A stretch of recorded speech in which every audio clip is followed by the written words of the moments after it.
Hi kapatid, kung madalas kang bumili ng ganitong Korean bread pero hindi ka pa rin marunong gumawa, alam nyo ba na may simpleng recipe nito? Tara, gawa tayo! Sa unang mixing bowl, pagsamahin ng melted butter, egg, cream, minced garlic, parsley, salt, sugar. Mix lang until well blended. Ang ginamit ko nga palang parsley dito ay dried. Pero pwede kayong gumamit dito ng fresh. Then, set aside muna natin. Dito sa pangalawang bowl, combine ng cream cheese, all-purpose cream, and condensed. Softened cream cheese yung ginamit ko dito para hindi na ako gagamit ng electric mixer. Rubber spatula na lang ang panghalo, pang-mix, pwede na yan. Then, ilagay lang natin dito sa piping bag. Kung wala, pwede kayong gumamit ng ordinary plastic. Hindi na rin ako nag-effort dito mag-bake ng burger buns. Bumili na lang ako dito. Hindi kasi ginagamit dito yung mga freshly baked na burger buns. Dito, hahatiin nyo lang yung ibabaw ng ating burger buns. Depende na lang sa inyo kung gaano kadami yung hati ang gagawin ninyo.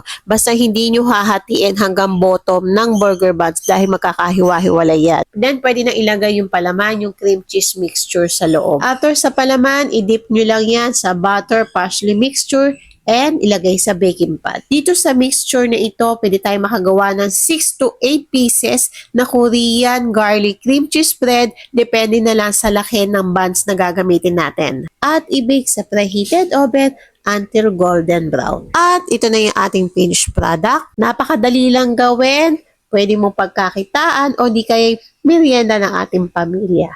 Try mo na. Gawa ka na.